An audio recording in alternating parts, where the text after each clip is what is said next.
Hi explorers, and welcome back to another gameplay video. Last time we got into a bit of a scuffle with the hunter, and he doesn't want to see us anymore. We gave him a photo so he could get fuel, and in return we turned Rod in, which was not our intent. So I don't know if we can talk to Colin now, or if that is impossible, but let's try that out. Or see if we can help Rod in any way. Look at the window. Out! Get out of here! For God! So... Colin called out to me by name. He said he had a message from her. A message from Emily. I have to go in there and talk to the boy before it's too late. But how? Can we open the window pane somehow? And get in here? Nope. No! Don't take him! Please! He made it very clear. After his outburst, Rod is not going to let me back into his trailer. Get out! You're not coming in here! My son is fine! Get out of here!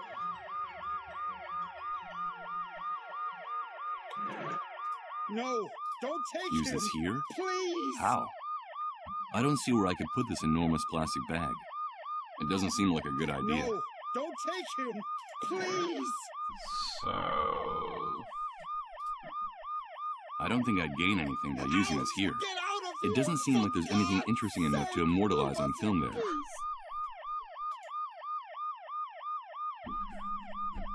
So, what can we do? I'm afraid I can't do that. Getting into a punching match with this wouldn't help me at all. No! Don't take him! Please! So... have these moved because of the commotion? No, they don't care at all. If I want to use something with it, maybe I should get closer to that window. My son is fine! I think it would be too morbid to photograph. Can we break the window? Okay, I've got to act fast. The noise the ambulance makes will cover the sound of the glass breaking. Of course. So now we can get in and talk to Colin. Colin, in spite of the noise I made breaking the glass and the ambulance's deafening siren, little Colin seems to be asleep or in a trance. Okay. Let's take a look at the cookie box. Revolver. Michael? Michael, is that you? Yes, Colin. It's me. But how do you know my name? Emily told me a lot about you. That's how I know you. She gave me a message. She said it was very important that I give it to you. What's all that noise outside, Michael? Where are my parents? It's nothing, Colin. Your parents will be back very soon. Don't worry. But it's impossible for you to have spoken to Emily. She's no longer with us. Yes, she is. Emily is always with me. When I go down the underground highways, she's there, waiting for me. Emily gave me a message, Michael. She told me it was something very, very important. Okay. Tell me what happens in those. Tell me what happens on those underground highways, Colin. The highways are very dark, and I don't want to go down there. They're too scary. There's no light, and they're full of ghosts. There are only shadows and voices down there. Everyone seems very sad and angry, and they tell me things I don't want to know, things I don't even understand. At first, I hid the whole time, so they wouldn't find me, or I wandered around by myself for hours in the dark, until I met Emily. Now I'm not so afraid of the underground highways, Michael, because she's always there. Okay. How is that possible? You say that Emily takes care of you? But how is that possible? She protects me. She keeps me from feeling scared, because I used to be really scared. I didn't know what was happening to me. I didn't understand anything, but now with Emily by my side, everything is much better. She tells me that what's happening to me is normal, that I'm just sick, but that the sickness will go away soon. And that the pain will go away for good then. That she also got really scared when she got sick. Emily told you that she also got sick? Yes, she told me that she went through this before me. That a while back she got the same sickness I have. She told me that she felt very lonely too, and that the pain was unbearable. But that it finally ended, and that's why I shouldn't worry. That the pain and the fear will go away. She's very kind to me, Michael. She's very kind to everybody, isn't she? Yes, Colin. Yes, she is. Emily contracted the same disease. No, it can't be. Emily, a dissolved? Is that why they didn't let me see her body? Is that the reason for all the secrecy surrounding her death? Okay. Maybe. That's an interesting piece of information. So what's the message? What is this message you have to give me that's so important? She told me that she couldn't come back to be with us, that she will be trapped forever on the underground highways, and that the same thing will happen to me very soon. That's why she asked me to tell you that we're connected, Michael. She told me that you'd understand. We're connected, and it's very important for you to remember that. Connected? What does that mean, Colin? Emily told me there was a thread that no one can see that joins us to you, and that's why there's still a chance we can be saved, but that only you could do it while there's still time. She told me that if we're connected, there's still some hope for us all. Can you make everything go back to the way it was, Michael? I don't want to be stuck on the underground highways forever. Can you really make everything go back the way it was, Michael? We're connected? What does that mean? I don't understand anything. This is all crazy. Michael, help me. It hurts so much. Make it stop. Colin, what's happening? Make it stop. Please. Colin!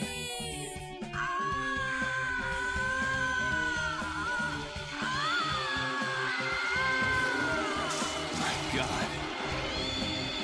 I have to get out of here. I have to get out of here. Hey, get out of our way and let us do our job. No, don't go in there. I beg of you. My son! My son! Oh, no.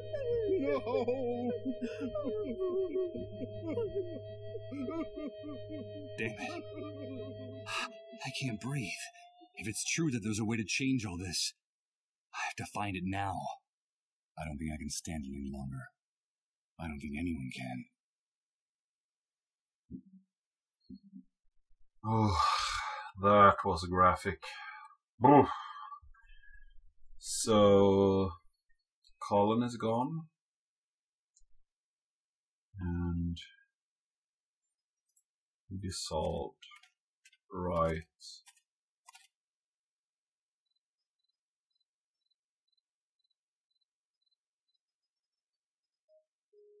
Forget it. I'm not going back into that room. Okay. Can we talk to Rod? Oh, we can't actually go to the trailer anymore. Whew. So we have even more blood on our shirt now. So that's why we started with a white shirt, is it? Ugh. Now we have a revolver. Does that mean that we can take the generator by gunpoint? I don't think I'd gain it. No question. That pair of ruthless animals have it coming. But the hunter made it clear. If you touch a hair on their heads, you're a dead man. Okay. But can Rose do it? Hello, Mr. Sleepyhead. Have you come to help us? I don't know whether who I was before the Great Wave entitles me to make any kind of moral judgments. But what I do know is that the hunter and his men are a real cancer in this new world, which is the only thing that really counts right now. The girl has a right to defend herself, that bastard said. So someone should give her the chance to do that. It's only fair, right? I can't get you out of here, Rose. I'm sorry. You're the only one that can do it. Thank you. As she was picking up the revolver, She gave me a look of determination that I didn't know she had in her. Rose acted so quickly that I barely saw what happened through the crack in the door of her van. Her hand was steady, even when the second man begged for his life, sobbing and groveling on the floor. The bullet went right through his heart. Blood splattered all over her white dress. And then she let the revolver drop and sat down, lost in her own world. And she didn't do or say anything else, holed up in her tiny, delirious inner landscape. There she had everything she could ever need, safe at last from the new world, which she will probably never return to.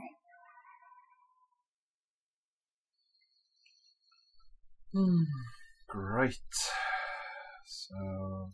I'm not going to pick up that revolver. What for? Rose fired the only 2 bullets left in the chamber. So can we have the coins now? Those could be good, chat.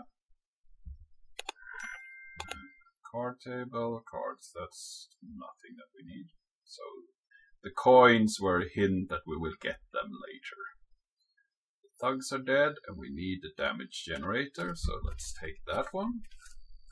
No, the water turned the generator into an enormous hunk of scrap metal. Why would I want to take it with me in this condition? What the hell? Another one of those repeating images. Of those damn time loops. No. Rose. No, don't do it. No! It's Rose, killing her captors again. But there's something in this one that makes it different. It feels more real and more intense than the other times. Take the generator.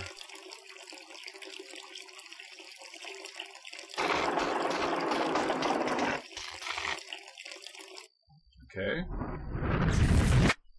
So we need to figure out a way to stop the tank from... I don't see how to use these coins here.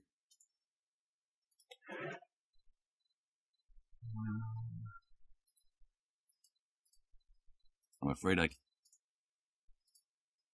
So no, look. the water... Why would I... So see if we can get this... These are the one of... See if we can get that imagery to go again. Or could we put the plastic bag over the generator? Okay. So we just wait them for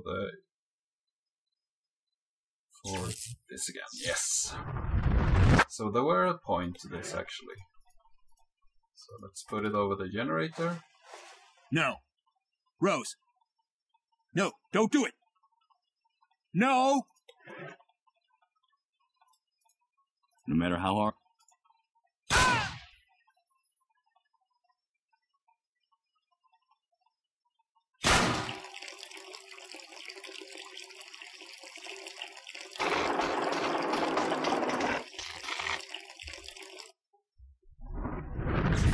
Damn it.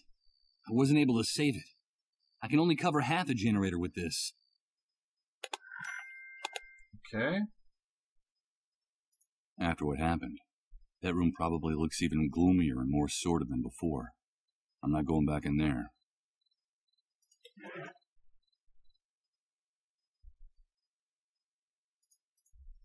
I wouldn't know how to use this map with that.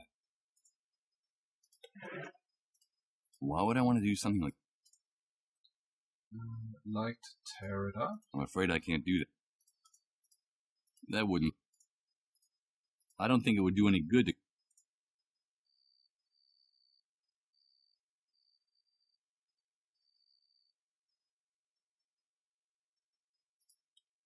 Why only half the generator? And what can I get with my coins? So I need to use the coins on something that I probably have seen that will give me another bag or something like that. Bonfire, tarp. Can't get these tents. It seems like these jumbles of plastic and fabric represent the typical housing of the inhabitants of this hellhole. How have they managed to survive like this for so long? Good question. Good question. So why can't I get these? They are huge.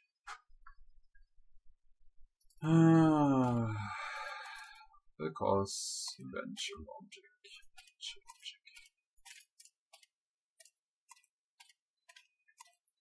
So do we see anything else in this pile? No. Of course not.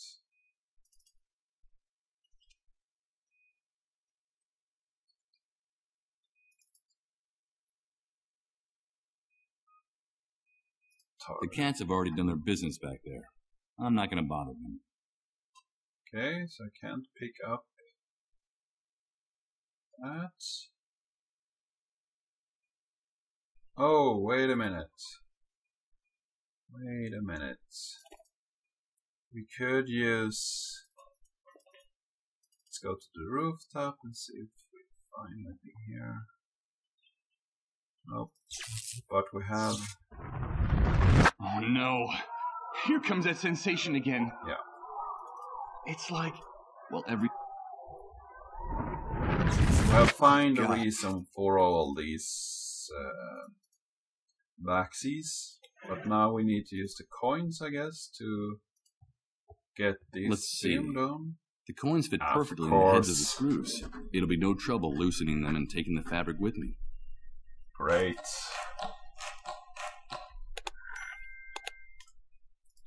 So I still have the coins, so they will be important later, I guess. But now we have the tarp so we can cover up the full and get the generator, hopefully. That's great. Let's head over there, quickly. So then we just need to wait here for another of those episodes. Turn back.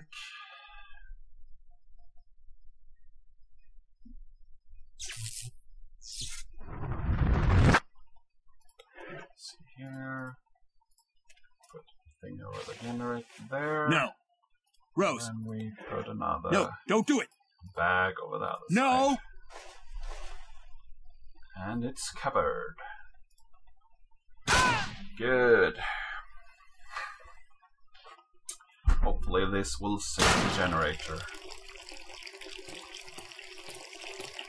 On the tarp, on the green screen, the backdrop. Yay, we have a generator. First, I'll unplug the cables that connected to the trailer.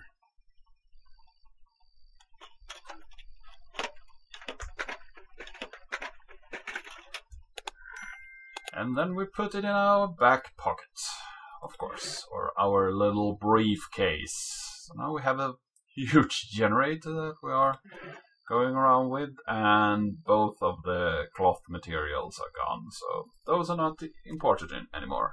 So let's go and see what's on that computer then. Guess it was over here, right?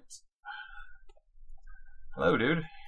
We have a generator. Let's see what's on the laptop. I brought the generator you need, Chris. Great, Michael. I knew you could do it. Give me a few minutes to set up the computer and open the report. While Chris was getting everything ready, I decided to sit down in one of the armchairs in the office. I was exhausted. My mind had been trying to make sense of the last few hours of my life, for what seemed like an eternity. The first hours following my bitter birth in this new world. But how could I judge the new world if I could barely remember the old one? The only thing I was sure of was that we had lost something very valuable on the way. The photograph of our life, overnight, had turned into a dark, blurry, sepia-tinted image. All of civilization had drowned under the great wave, and the only thing left on the beach were its remains. But no, I was fooling myself. I was already lost before the catastrophe. To tell the truth, all the other victims of the Great Wave had been luckier than me. They still dreamed of returning to their lives. Mine had already been broken a long time ago.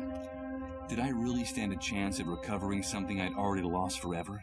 What type of strength, what type of miracle could ever give me that second chance?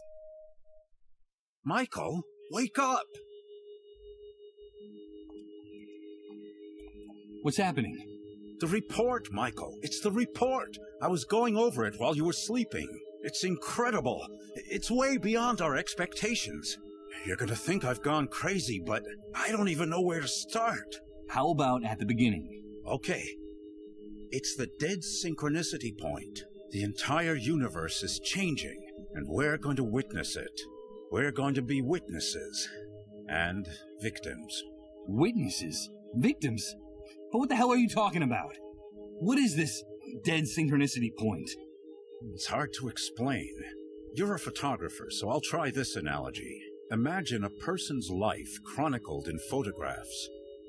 Up to now, and according to the rules that governed our universe, we were all subject to certain very specific temporal rules. Past, present, and future. That's all there was to it. So, the first thing we'd find would be a photo of the person as a newborn, then another on the person's 6th birthday, then another in college, and so on.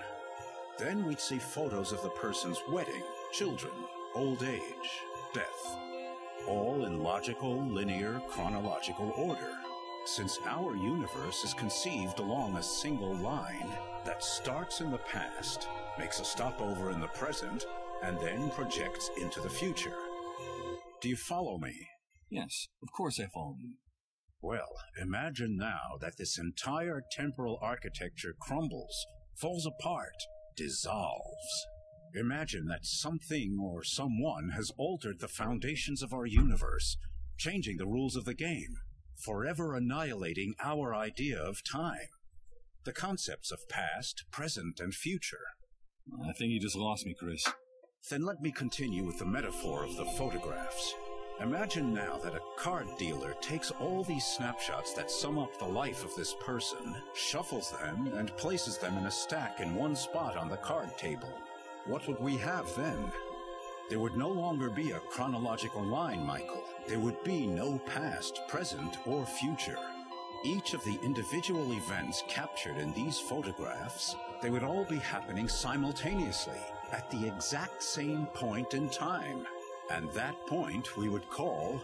the dead synchronicity point. Exactly. Now our world is abandoning its old physical laws and getting closer to that dead synchronicity point where time no longer exists. And therefore, all the phenomena and events that happened or will happen in the universe will start to be stacked on top of other ones, like the photographs in the dealer's deck. That sounds crazy. How credible do you think this report is? Completely, Michael. The dead synchronicity point is a fact, and the worst thing is that we're approaching it faster and faster. It'll only be a matter of days, at best maybe a few weeks, before the universe enters this new state. Time is ending, in every sense. And what does all this have to do with us? Come on, do you still not see it? This change in the architecture of the universe, this nullification of time, is the real origin of the Great Wave, the dissolved, and the emergence of the new world. Okay. So the Great Wave was caused by the approach of the dead synchronicity point? So the Great Wave was caused by this approach to the dead synchronicity point? Yes, Michael. The Great Wave was the first manifestation of our universe's approach to the dead synchronicity point. That's why the catastrophe struck at the same time all over the planet.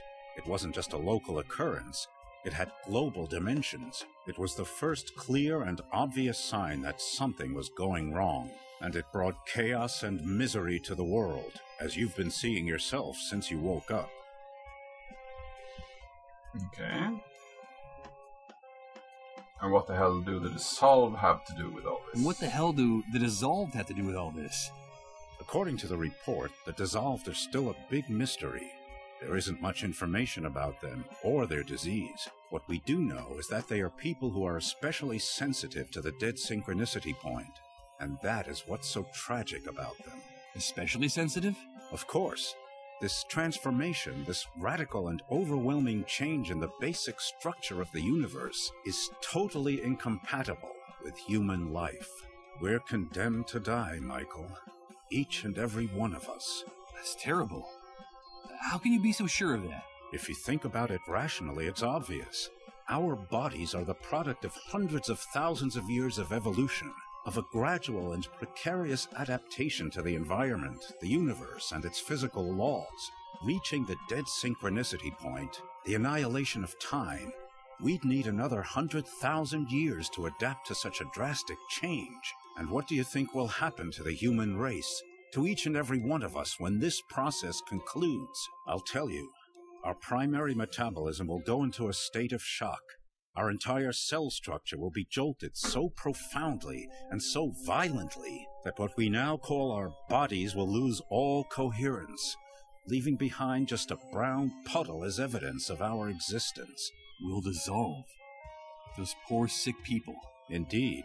According to the report, the dissolved are simply pioneers, people who are ahead of their time, the vanguard of the human race in its final extinction.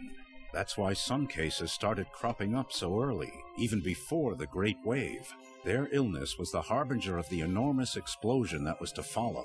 It preceded it by hours, even days, and that's why the cases are multiplying exponentially as we get closer to the end.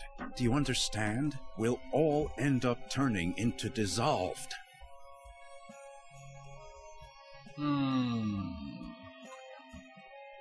Okay. So let's see if we can find the solution. The last time we spoke, you told me that there could be a solution. A way to reverse all this madness. Yes, and that's the best part of the report. Theoretically, Michael, and paradoxical as it may sound, our progress toward the dead synchronicity point also brings the opportunity to change things, to turn the process around and return to where we were before our world collapsed. And how would that be possible? By penetrating the very center of the anomaly, the deepest nucleus of dead synchronicity, and arriving at the point where time is just starting to fold back into itself before the process is completed. If, inside the dead synchronicity point, each and every one of the events that have happened or will happen in the universe unfold, then surely it must be possible to gain access to the moment when something or someone triggered the catastrophe and stop it. I can't believe what I'm hearing. You're talking about time travel. Yes, I'm talking about the possibility of accessing the past to save our present and our future, of turning the Great Wave and all its consequences into a mere nightmare that never actually happened.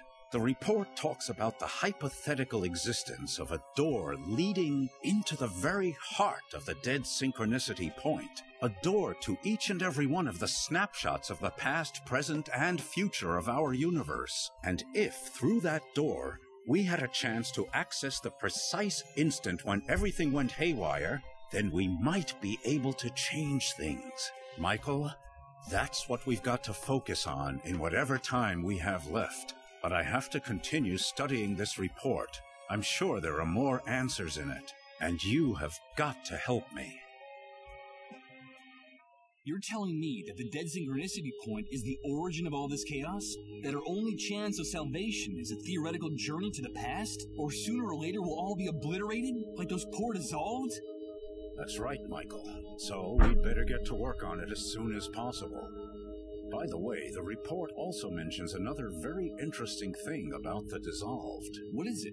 It seems that in their trances, through their trips to the underground highways, the sick form a strange relationship with each other. It's as if the disease unites them, regardless of any physical distance that might separate them.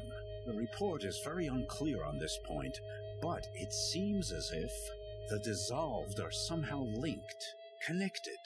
My God. That can't be. Remember. Please, remember. Everything fits now. Everything makes sense. Please. Enough. My head. Emily asked me to tell you that we're connected, Michael. We're connected. What's going on? Chris, get one of those tests ready. Fast. But what for? You don't think that you're also... Do as I say. Okay. Give me your hand.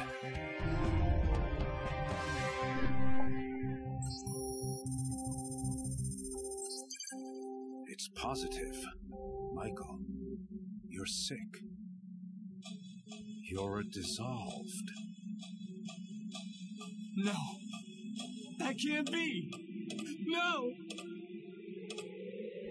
No!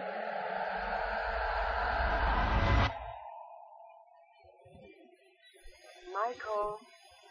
Michael. Wake up. Emily? Emily, is that you? Please, Michael, wake up. Wake up. Is that really you? Where am I? Yes, Michael. It's me.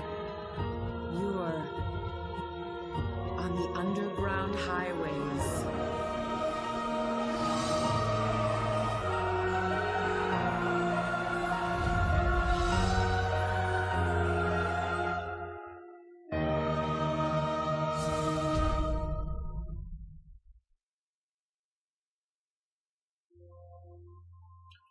Okay.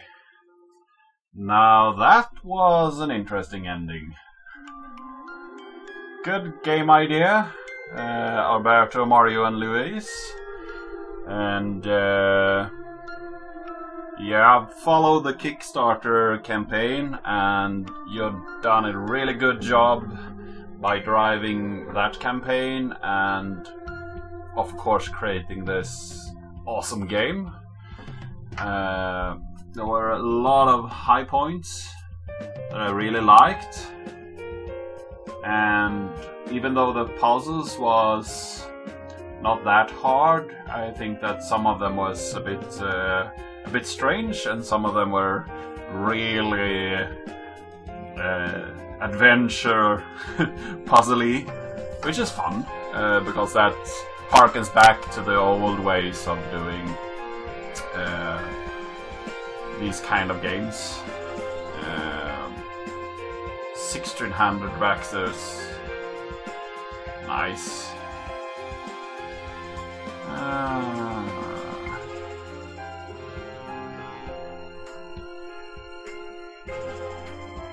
Derelict Entertainment, Karsten. A lot of people worked on this game and actually produced it and marketed it and so on. One thing about the Kickstarter campaign that I thought was really interesting and I haven't seen anywhere else, and I have kickstarted a few campaigns, was that they actually took every single name in the Kickstarter campaign and wrote them down on blackboards or whiteboards. So all the names present in the Kickstarter campaign were handwritten at least once, and then they took a picture of that. That's a true dedication to the fans of this game. And even though the different great voice actors, by the way, all the names here, all of them were really spot on. Yeah, that writing down all the names of the Kickstarter campaign is real dedication to the fans of the game. And even though the themes of this game were really dark and some of the graphics was really vulgar or really on the point and very gross in some ways, I think that this game really hits a point where you can really feel and see a hope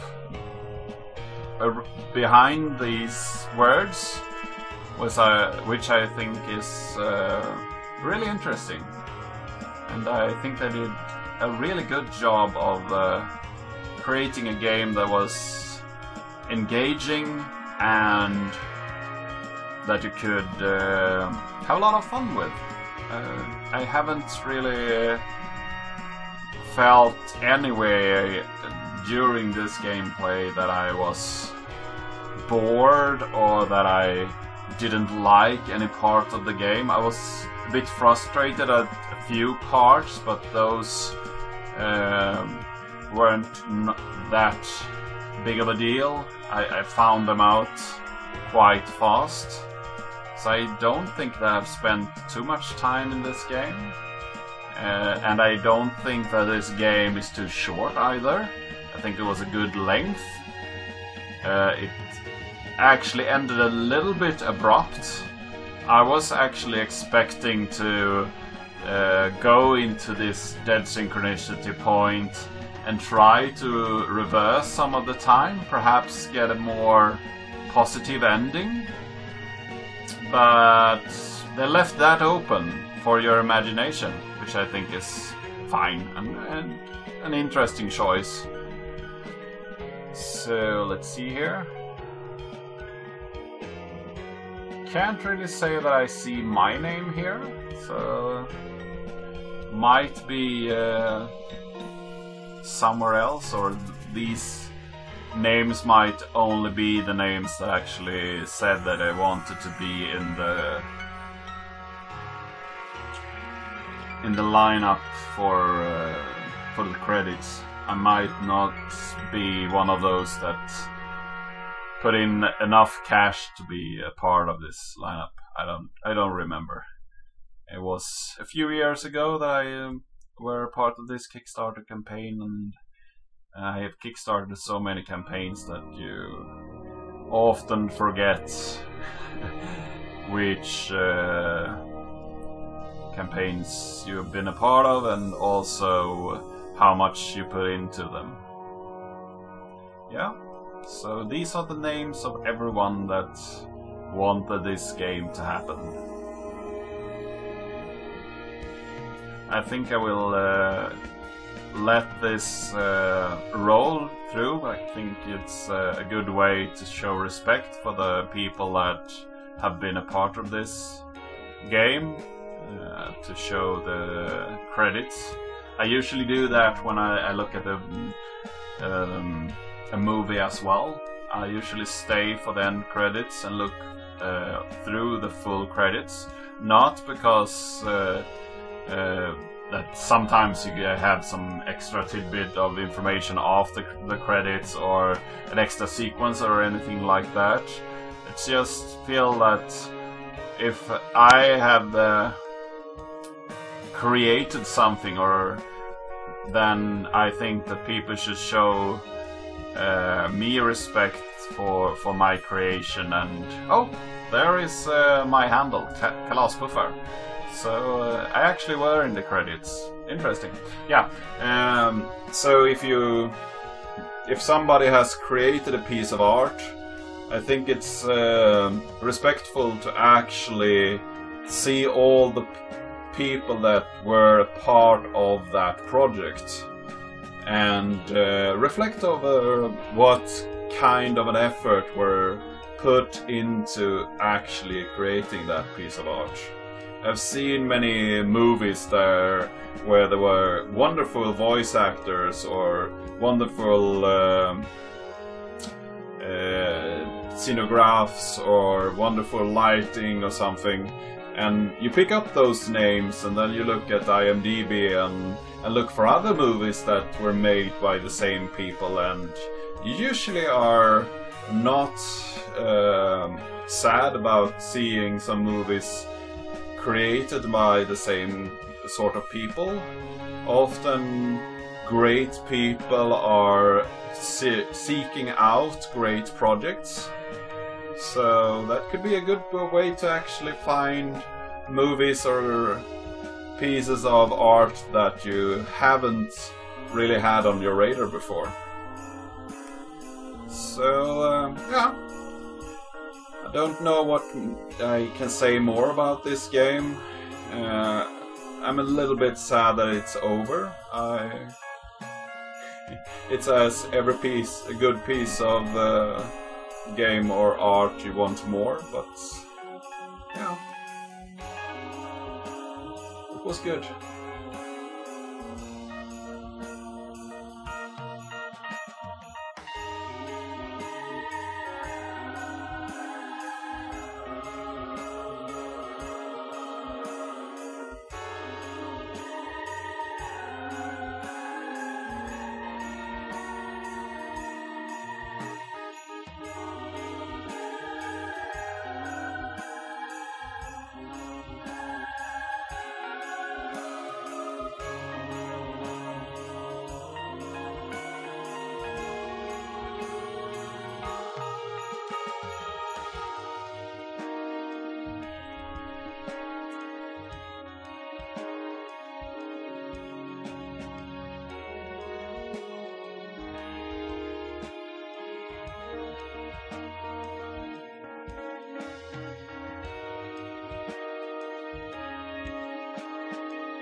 So I wonder what happens now. Is it? Yeah, that was the end. It was a long black screen event there. Yeah, this is the end of this video. I hope you liked this video. Give it a like, share it with your friends, and leave a nice comment. What did you think about the game? Is this a game that you would play? Is this a game that you felt were too graphic? Is it a game that you felt had a good story and a cohesive story? And did this game make you feel any different? Do you think these kinds of disasters is actually in our future? Do you think that this might happen here on Earth? Yeah, give me your thoughts. I'm really looking forward to reading the comments. And if you like to see more gameplay videos by me, then please subscribe. And I really hope to see you in the next video.